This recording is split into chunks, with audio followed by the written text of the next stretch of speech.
Everyone thought XRP was done for, buried under lawsuits, mocked by maxis, and ignored by most of the market. And yet, here we are. XRP's up 5x from the bottom, Trump's throwing it into the US Strategic Reserve, and whispers of ETF approval are shaking the floors of Wall Street. Is XRP about to explode, or is this just one last pump before the crash? Welcome to the Chainpoint channel. In this video, we're diving deep into everything. Ripple's secret moves, government endorsements, the future of RLUSD, outages, DeFi, and a bold price prediction that could shock even the bulls. Let's get into it.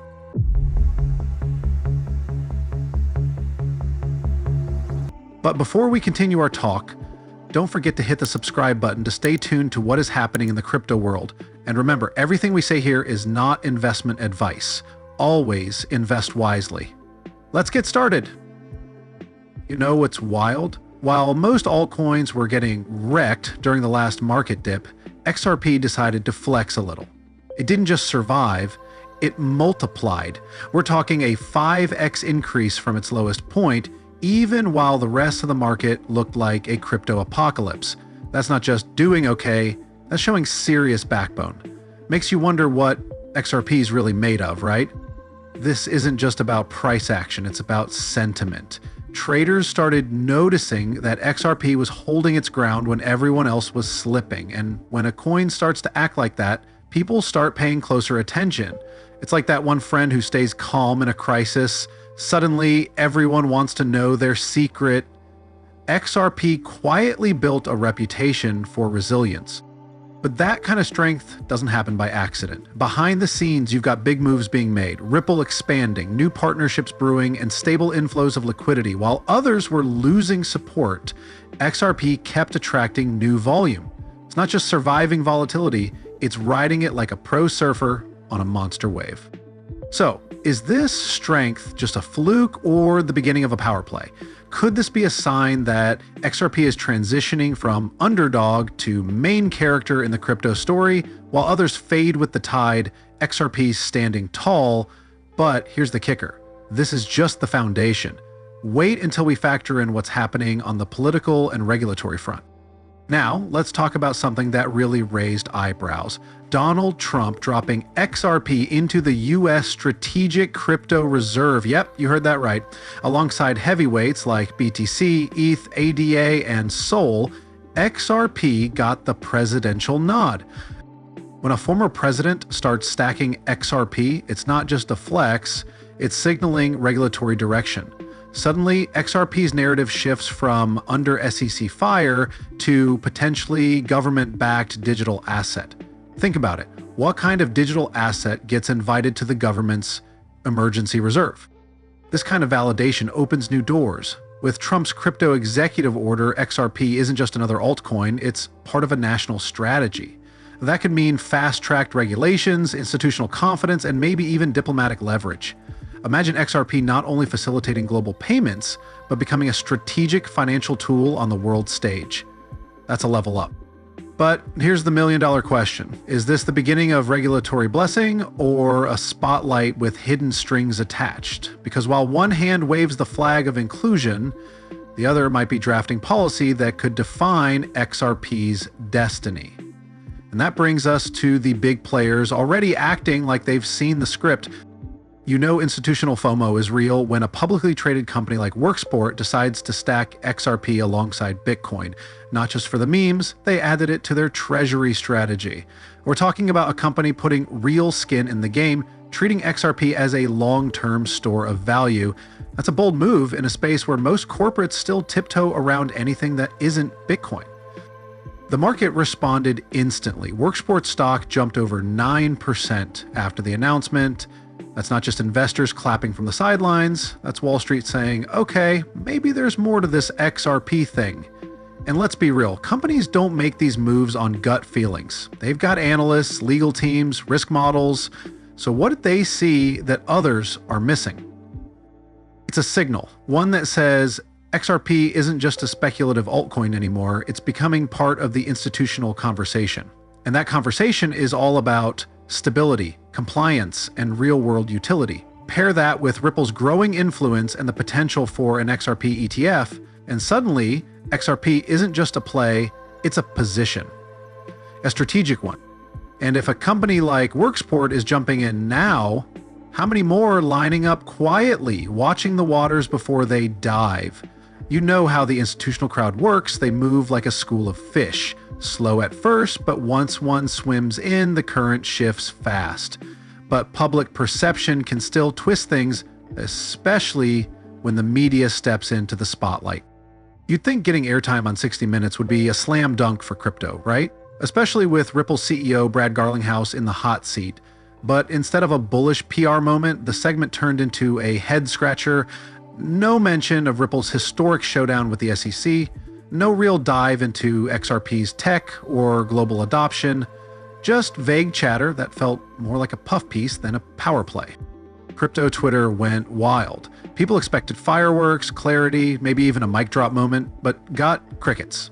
The vibe was weirdly anti-crypto, like it was playing defense instead of owning the narrative. And that's dangerous, because when legacy media distorts the message, it shapes how the public and policymakers see the whole ecosystem. It was a missed opportunity, plain and simple. Ripple had the chance to highlight the regulatory wins, XRP's global use cases, and the entire RLUSD stablecoin rollout. Instead, the interview danced around substance, almost like someone didn't want to connect the dots too clearly. Strange, considering Ripple's been pushing hard for transparency and regulatory engagement. But maybe that silence wasn't a misstep, it was strategic. Maybe the real moves are being made off camera, away from headlines, because while the interview fizzled, the numbers and partnerships keep stacking up. And speaking of moves off the radar, have you seen what Ripple's doing with their stablecoin?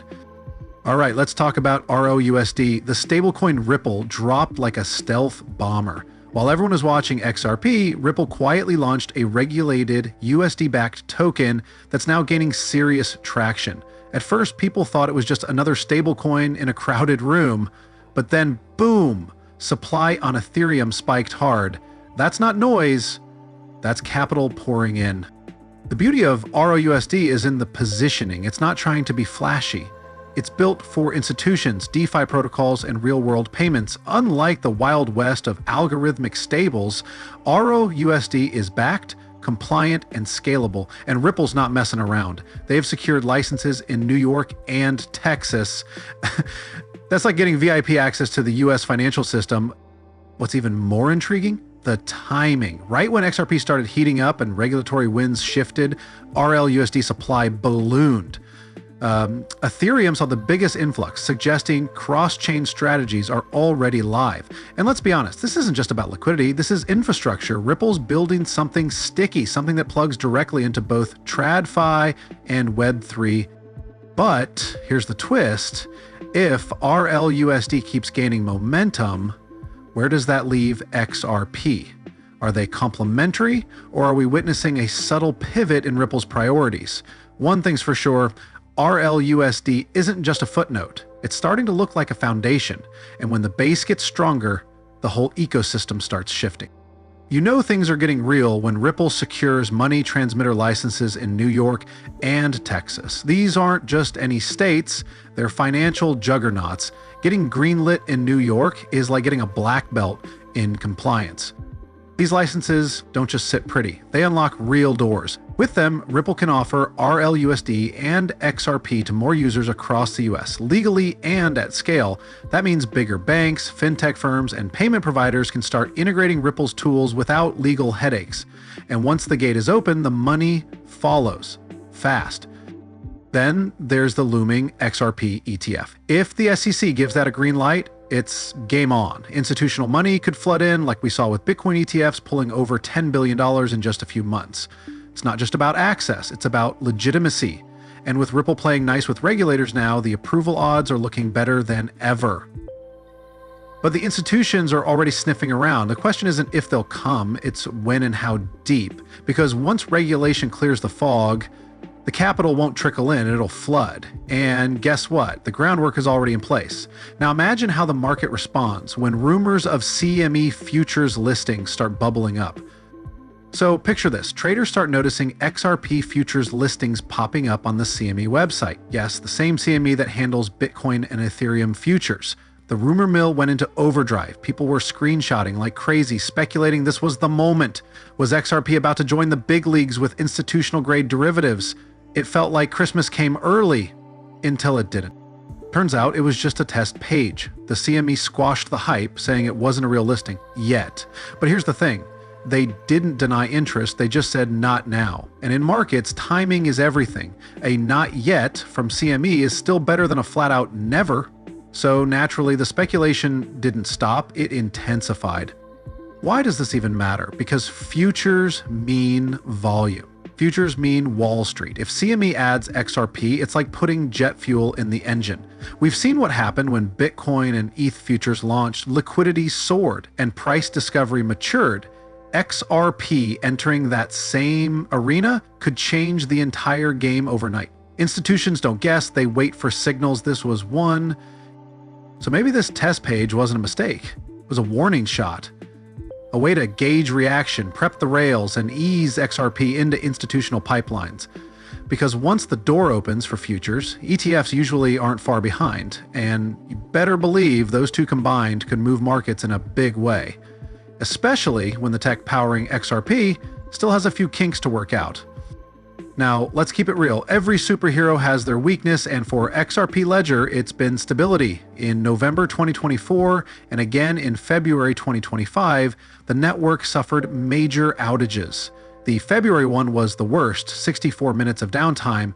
For a blockchain aiming to serve institutions, that's like a pilot blacking out mid-flight. Not a good look. What made it scarier was the fact that validators had to manually intervene to restore consensus. That's not something you want to hear when pitching to banks and governments. Ripple's CTO David Schwartz confirmed they're still investigating the root cause, but in crypto, confidence is king. And glitches like this can rattle even the most diamond-handed holders. Of course, every major blockchain has had its hiccups. Ethereum's had forks, Solana has its own outages, and even Bitcoin's faced scaling bottlenecks. But XRP Ledger is often marketed as the enterprise-grade chain. That title comes with expectations, and institutions aren't exactly patient when it comes to downtime, especially when real money's on the line. Here's where it gets spicy. XRP is getting an EVM-compatible sidechain. Yep, Ethereum virtual machine, the very heart of DeFi. After years of development, Ripple's finally connecting XRP to the wider Ethereum-based ecosystem. Imagine unlocking the doors to thousands of DeFi apps, but with the speed and low fees of XRP. That's not just expansion, it's transformation. Built on Cosmos tech, this sidechain isn't some experimental playground. It's structured to handle serious institutional flow. We're talking full Solidity support, seamless bridging, and high scalability. With the recent surge in RLUSD supply on Ethereum, it's clear Ripple's prepping cross-chain liquidity. This is more than a feature. It's a financial highway in the making. And let's be honest, Ethereum gas fees still scare people off. But what if you could access the same DeFi tools with XRP speed and costs? That's a DeFi cheat code. This sidechain could attract developers and protocols looking for scale without compromise. It's like giving Ethereum superpowers, powered by XRP. Ripple's not just thinking about payments anymore, they're going full DeFi. The new roadmap is laser focused on institutional DeFi, starting with a permissioned decentralized exchange. Yeah, you heard that right, DeFi, but with gates. It sounds ironic, but for institutions, it's a necessary compromise. You want decentralization with compliance, this is how you get it. Another highlight, a credit-based DeFi lending protocol tailored for real-world finance. No more over-collateralized chaos. This aims to bring credit scoring and reputation into smart contracts. Add to that the new multi-purpose token, MPT standard, and you've got a serious framework for tokenizing real-world assets. We're talking bonds, real estate, invoices, tokenized, tradable, and trustless. Ripple has the licenses, the capital, and now the infrastructure. They're already eyeing acquisitions to scale RLUSD and solidify its presence across multiple blockchains. The message is loud. XRP Ledger isn't just here to compete, it's here to evolve. And with all this in motion, the institutional narrative is rewriting itself. But as Ripple charges ahead with this DeFi vision, there's a balancing act. How do you grow RLUSD without making XRP obsolete? Can the ecosystem absorb this scale without fragmenting? The roadmap is ambitious, but ambition alone won't solve the growing tension between native tokens and new financial rails, especially when the XRP vault keeps unlocking billions. Let's pull back the curtain on one of the most misunderstood parts of the XRP ecosystem: Ripple's escrow system. Every month, 1 billion XRP gets unlocked from escrow, like clockwork. Over the last 3 months alone, that's over 3 billion XRP hitting the market. At an average price of $2.50, Ripple could have pocketed around $2 billion, $500 million. Not exactly chump change. Now, before anyone screams dumping, let's break it down. Ripple doesn't throw the whole 1B into circulation each month. A portion gets sold to institutions or partners, and the rest is often relocked. Still, the potential market impact is huge. Every unlock creates a wave of speculation. Will they sell? Will they hold? It's like waiting for a central bank move in the TradFi world. This mechanism gives Ripple flexibility and runway, but it also raises eyebrows. Some traders see it as inflationary pressure, like printing money. Others view it as strategic liquidity, fuel for expansion, acquisitions, and infrastructure building. The truth? It's both. The key is how Ripple uses that capital. And lately it looks like they're investing more than they're extracting. But the timing of these sales matters more than ever. With ETFs looming, stablecoin expansion accelerating, and DeFi plans unfolding, Ripple has to walk a tightrope. Too much supply could spook the market, too little and they miss scaling windows. For all the hype, XRP isn't coasting on easy mode. One of the biggest curveballs right now? Ripple's own stablecoin, RLUSD, might be stealing the spotlight. Some in the community are asking, if RLUSD is faster, stable, and now more integrated with Ethereum and DeFi, where does that leave XRP? It's like watching your younger sibling suddenly become the favorite. Then there's the competition breathing down XRP's neck. Solana is scaling like crazy, Avalanche is locking in institutions, and even legacy chains like Ethereum are evolving faster than ever. XRP Ledger has strengths, sure. Speed, low fees, regulatory positioning, but can it keep pace in a layer 1 arms race? Tech supremacy is a moving target, and right now, the heat is on. All right, let's talk numbers, the part everyone secretly skips to. XRP at $7 by the end of 2025? Sounds wild to some, but let's break it down. Right now, XRP is hovering around $2, sitting right on the weekly Bollinger Band moving average.